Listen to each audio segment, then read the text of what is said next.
The difference between having a great quarter, making your number, or reporting a bad quarter often comes down to the effectiveness of your sales team's discovery calls and demos.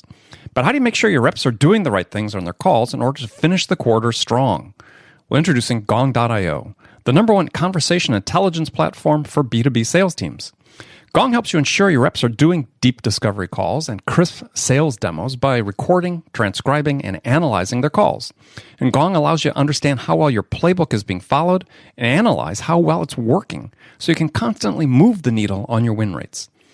Now, if you request a demo of Gong as a result of hearing this message, you'll get a free ebook copy of my award-winning book, Zero Time Selling, 10 Essential Steps to Accelerate Every Company's Sales.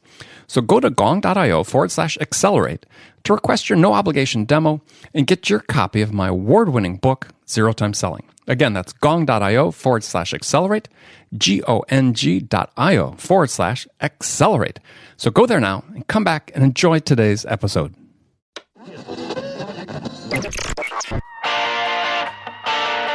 It's time to accelerate. Hey friends, this is Andy.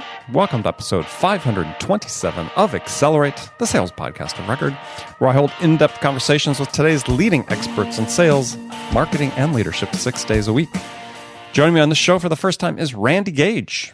Randy is a best-selling author and leading speaker on success and prosperity, and he's the president of the Prosperity Factory. Now, we're going to talk about some key points from his latest book, Mad Genius, a manifesto for entrepreneurs. And today we're going to jump into how to escape from mediocrity, how to ask the bigger questions that really engage your customers, and how to learn how to discover the future factors that are going to transform their business. And that will all point to where you can add value. So if you'd like to see the show notes for this episode after we're done, go to andypaul.com/527. There you'll find a time-stamped breakdown of this and all my conversations on Accelerate. So let's jump right into it. Randy Gage, welcome to Accelerate. Hey, great to be on with you.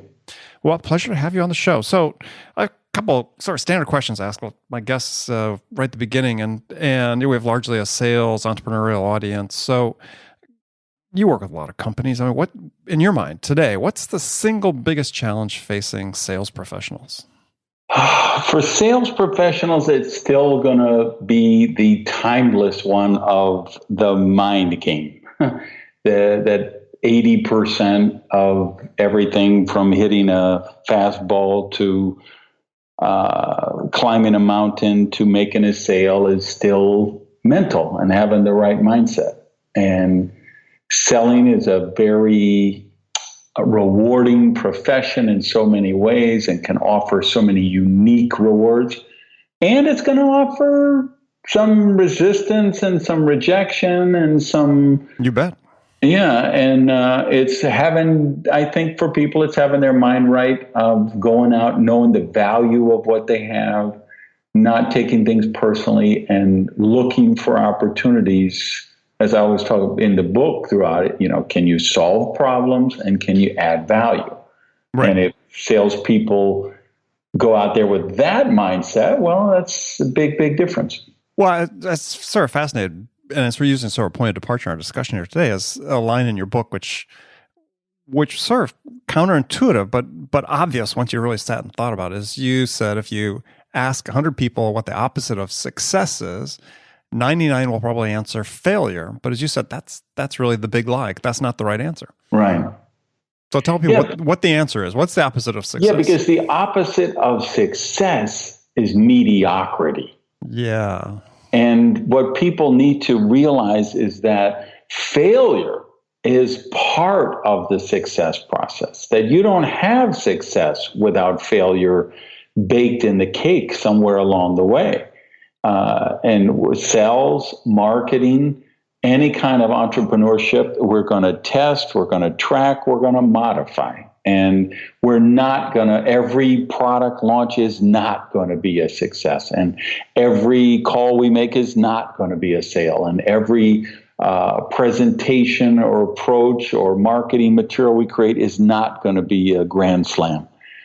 We're going to find things that don't work. And as long as we learn from them and use those challenges and as stepping stones. Okay, hey, that's my wake-up call. I need to develop new skills. I need to get better. I need to change my approach. That's the gift that mistakes or failure or challenges give us.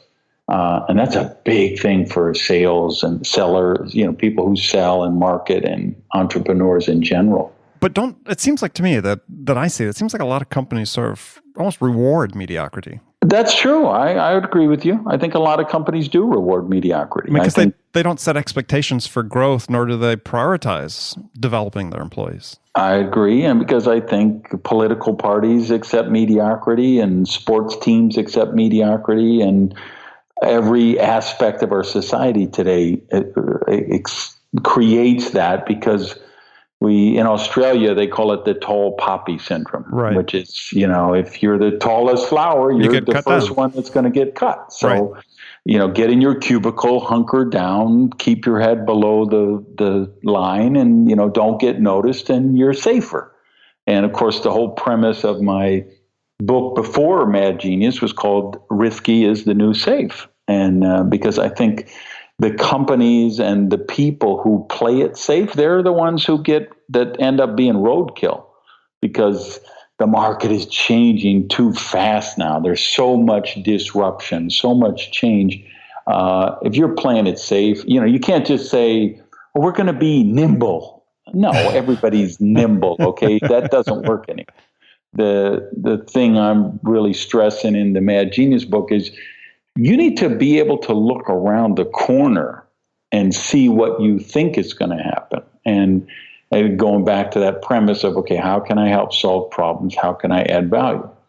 So if I'm a salesperson listening to this podcast right now, my first step, I'm going to say, okay, who is my perfect customer? What do they look like? If I could say, who's my 3 dream clients that I want to have? So what is their position? Are they a department store buyer? Are they a vice president of marketing? Are they a HR department head? Are they whatever it is? So you say, okay, let me think of my ideal client. Think of 3 or 4 of them. And then you ask yourself, okay, tell me what are the 3 things that are keeping them awake at night?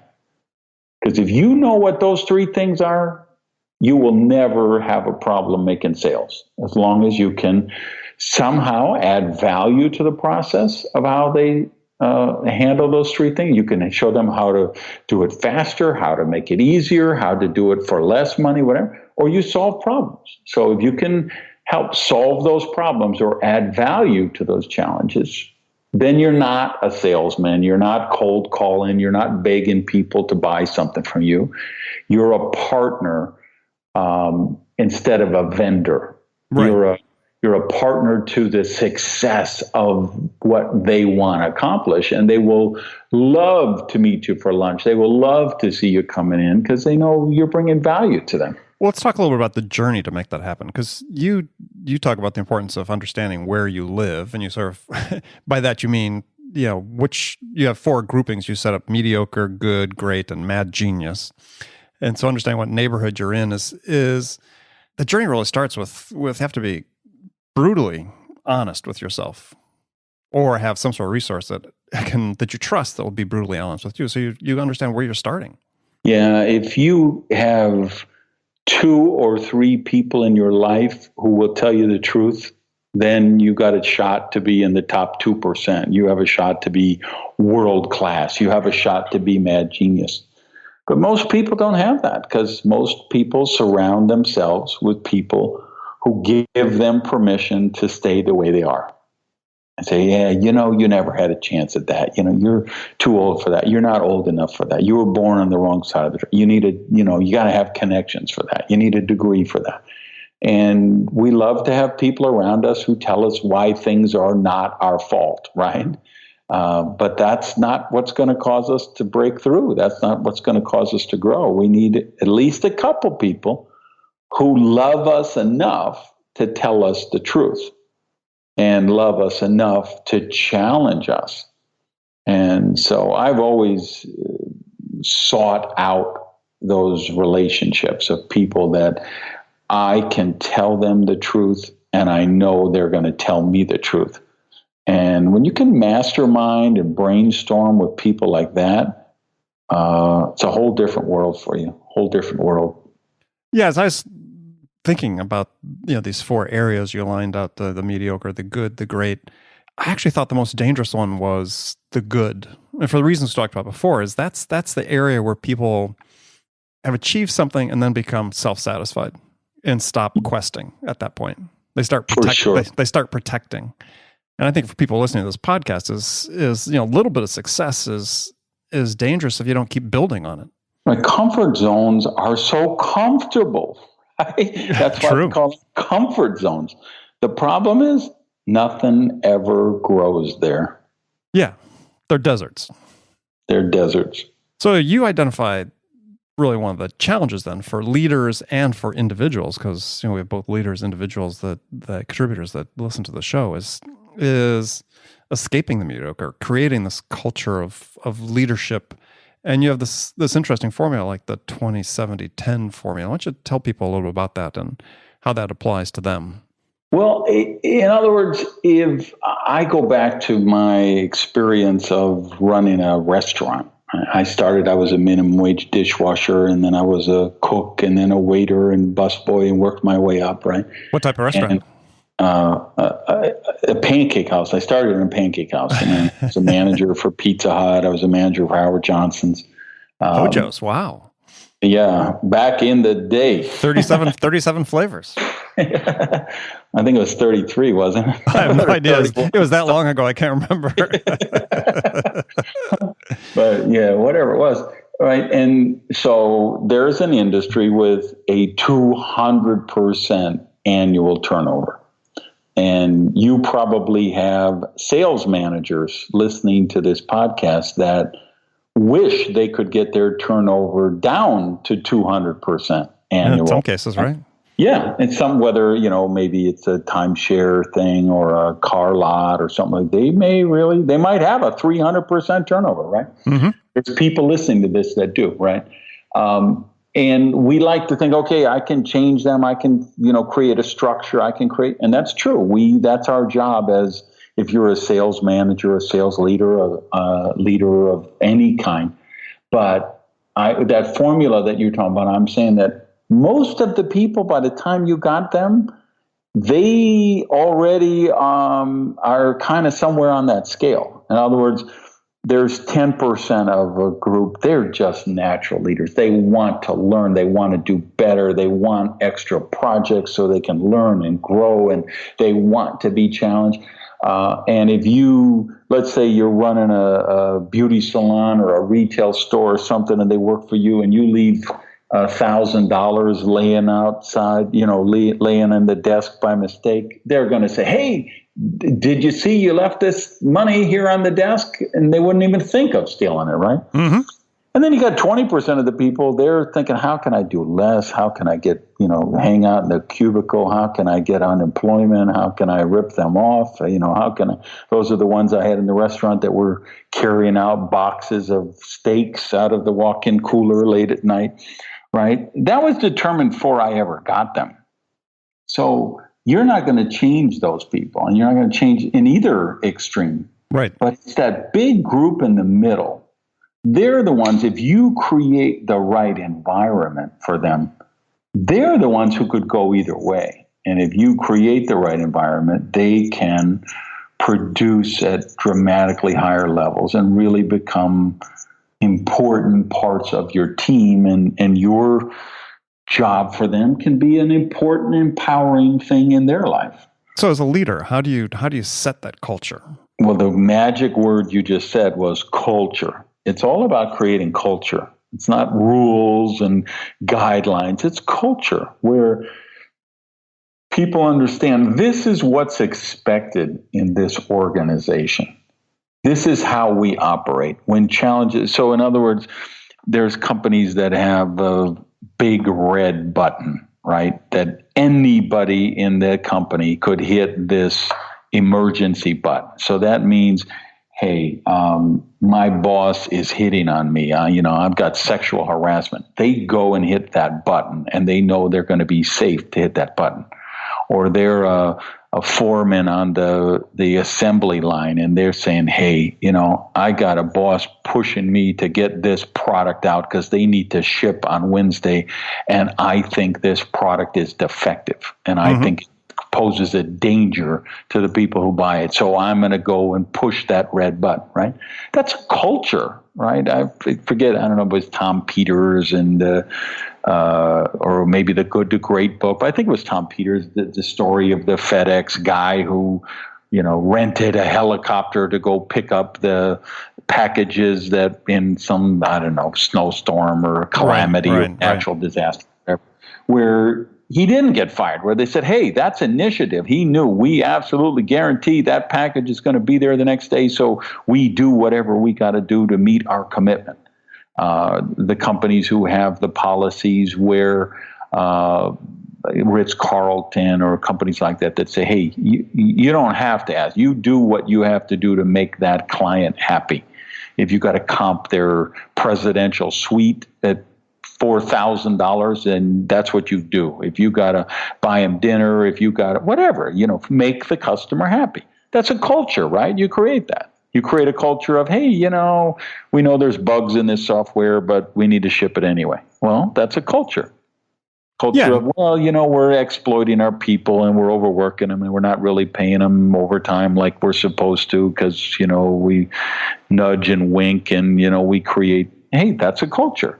And the biggest thing for me in terms of the mad genius is you create a culture where people are allowed to fail. And that's expected, that's part of the thing, that if we really have somebody doing something amazing, attempting to do something world-class, something breakthrough, they're going to have some failures. And that's just part of the game. And we're going to accept that and celebrate that and learn the lessons from that.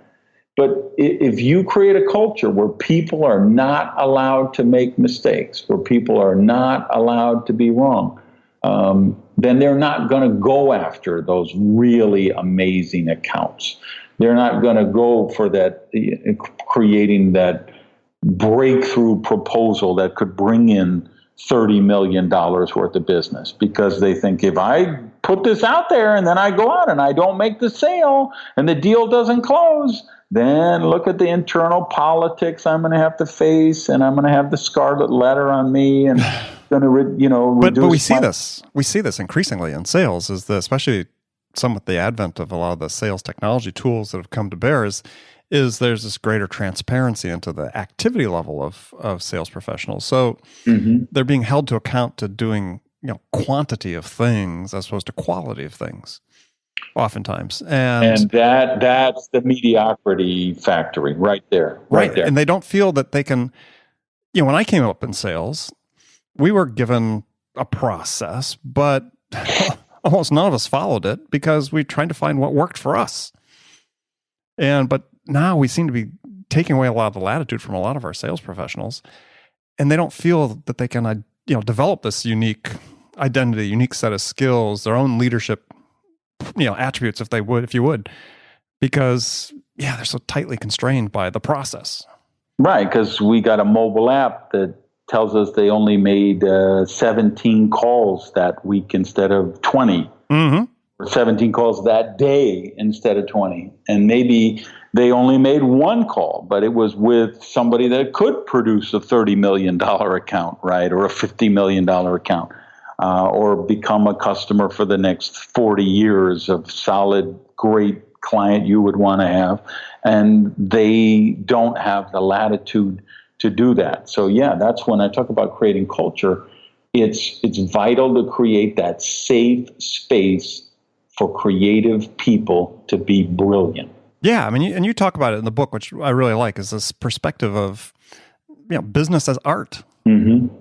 And entrepreneurs as artists, or entrepreneurs as artists, and I think that's really that is that creative spark. There is that element of art to it, which again, there's this whole pushback because now we have and not that I object to big data. I think there's lots of really important ways to use it, but there's a lot of really bad ways to use it too. And one of those is to say, yeah, the data is going to squish the human element out of what we're trying to do. And that's where the genius comes from. I'm 58 now. I've been through 4 spinal surgeries. So my Halicon days as a softball superstar are reaching an end, right?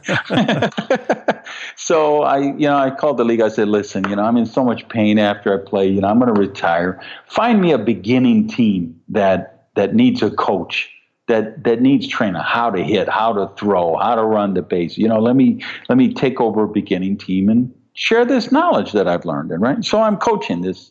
D division, which is the lowest division, coaching that team. And I could use that analogy that you're making for the sales thing, right? I could say, well, this guy has this batting average, and this girl has this batting average, and this pitcher does that. But I also know, well, I've got one pitcher who's an older guy, and he's overweight, and he's a little out of shape, but he pitches great the first game in the morning. But if I push him the second game, he's going to walk everybody. But that first game, he's going to be amazing, right? Mm-hmm. And I've got another one who works all night on the graveyard shift. And I know, man, by the second game, the third game, you can't just go by the numbers. Sometimes I have to say, I just got a feeling that I need to put Mitch in to pitch, or I got a feeling I'm going to pinch hit this gal for this guy. And you can't do everything by analytics. You cannot. I mean, you can, but I think you lose if you do. If you eliminate that mad genius ability, which we all have, which we can tap into, we lose something. Well, yeah, and you call it a void in the psyche in the book that is crying out for creativity, for solving problems that we talked about before, asking the great questions, innovating, and data's not going to tell you that. That has to come from within. That's that artistic aspect of it, which I think is so important to the creativity. It's hopefully why people get into sales or start their own companies. It's not just, I want to make money, but it's because it's hugely fulfilling on a psychic level to solve problems, to help people. Yeah, and I hope your listeners will read the Mad Genius book, because it's all about this next decade. We're going to enter the most cataclysmic decade in human history, where we're going to face the specter of artificial intelligence surpassing all acquired human knowledge, cloning, 3D printing, just virtual reality, augmented reality, cryptocurrencies, all these disruptive technologies that we have going on. And a lot of your people are going to say, well, that doesn't affect me. I sell cars. Or that doesn't affect me. I sell copiers. But it does, because you have to know, every person who's listening to this webcast has to say, okay, how will 3D printing affect every one of my clients? How will cryptocurrencies affect every one of my clients? How will human cloning affect every one of my clients, right? If Johnson and Sons hardware store can clone 7 more sons who are exactly identical to the other one, why do they need to hire anyone else for that hardware store, right? Crazy challenges. Like, how does that work? How is that conversation at the Thanksgiving dinner? What does it happen when, and people say, well, no, we'll never allow human cloning. There will be some country somewhere that doesn't have natural resources, that doesn't have whatever, and they're going to say, we're going to be the cloning country. And you could have 180 countries all sign a treaty that nobody will do human cloning. Somebody's still going to do it. That's going to happen at some point. And then if North Korea says, okay, we want to buy 500,000 human clone soldiers, what's the defense against a clone army, right? This is not Star Wars stuff. These are issues that we're going to face in the real world. You take the car salesperson. I mean, if this is more near term than the cloned humans, is what if people don't buy cars in 10 years, right? Because it's all car services. all autonomous driven vehicles that come and pick you up. That's Uber's real game plan is, Sure. hey, right now we're hiring all these drivers, but we're going to be one of the first with autonomous cars without drivers. And think how many millennials now who say, I don't want to own a car. I don't want to own a house. I don't, Exactly. it's too much for the planet. I just Uber everywhere. I Lyft everywhere, whatever. Well, is that not going to impact the Chevy dealership and the Ford dealership? Of course it is. So Sure. if you got to be saying, hey, how does this, all of these things from biogenetic engineering to cloning to cryptocurrencies to space exploration, all of that are all going to impact even more basic things like social media and the smart app, the mobile apps and the smartphone. That changes everything about branding. That changes everything about communication. That changes everything about marketing. Changes everything about sales. You could make a sales call 5 years ago, and you make a sales call, and you say this and this and this, and they say, okay. Now you make that sales call, and you say this and this. They're pulling out their smartphone and checking you. They're fact checking you real time. Mm-hmm. And you just said that, the capacity of this is, but I'm looking on the Google right now and it says that this. I mean, that's a whole new world, right? So all of these things are going to impact every single entrepreneur on earth, from the neighborhood beauty salon to the copier salesman to the mom and pop retail store. And so that impacts everybody. And the book is about, okay, how do we predict those trends? How do we see where the future is going and then find out what challenges they're going to cause? And then when we know what the challenges are, we know how we can help solve them. And now we've got something where we can add value. Well, and one of the key stories you tell in the book, which I think was really fun, was that it's not the customer's job to know what they're going to need. It's your job as the entrepreneur, as the salesperson. And you give the story about Henry Ford, who said, yeah, if we had asked people what they wanted before I invented the car, they would have said faster horses. Yeah. It makes absolute sense because they didn't know what a car was, right? So yeah, I want a faster horse. Yeah, and of course, if you go to sales training, they're going to say, listen to your customers, ask questions. Well, that's true. We should listen to our customers. We should ask questions. But if you ask the wrong question, the answer doesn't matter. And we have to ask some of those questions even before our customer does. That's our job, is to know what they're going to need sometimes before they know it. Which means that, to another point you bring up in the book, which is that we have to break out of our conventional thinking, our patterns of habitual thinking, I think, as you referred to in your book, so that we're not just asking the same scripted questions all the time that sort of solves today's issues and doesn't really account for what's coming up. Because that's when you're starting to add value to the customer and you get the conversation steered toward what do they really want to achieve in their business. It's not the methodology they use to get there. Do you need them to tell you what they really want to accomplish? Yeah, exactly. I have literally in my inbox right now, I've got a thing for one of my clients. It's a survey they're sending out to all their people. And they're a Latin company, so the original survey was in Spanish, was translated to English.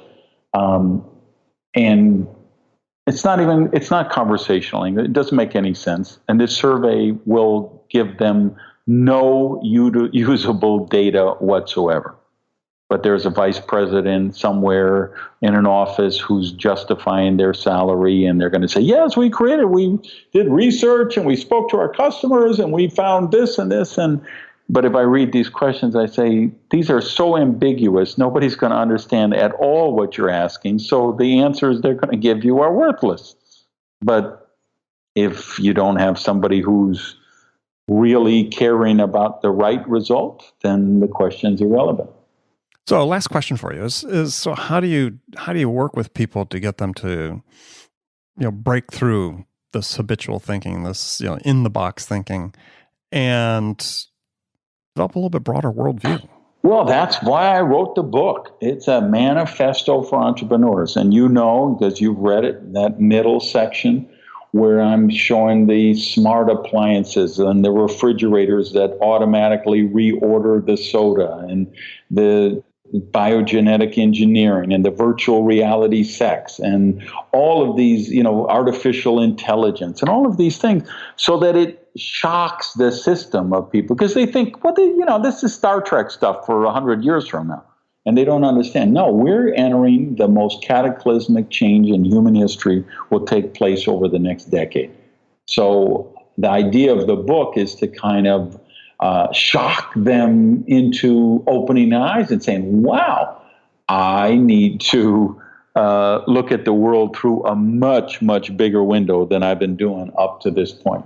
Yeah, and I think the importance, too, for both entrepreneurs and if you're a sales professional is thinking about your own future, right? I mean, as an entrepreneur, it's your business, but if you're working for a corporation as a salesperson, you're saying, okay, what does the future hold for me?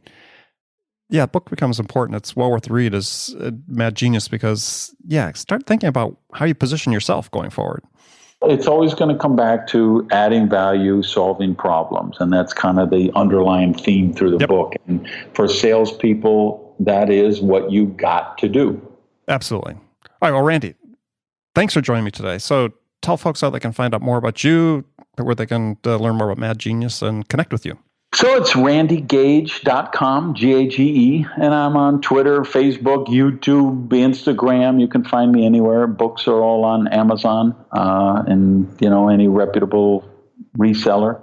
And I'm on social media, and I do interact, and I love to hear from people. So find me and let's chat. Excellent. Well, good. Well, Randy, thanks again for being on the show today. All right. Thanks for having me on. It was a great show. And friends, thanks for spending this time with me today. Make sure you come back and join me again tomorrow. We've got a new episode every day of the week. Great content for you.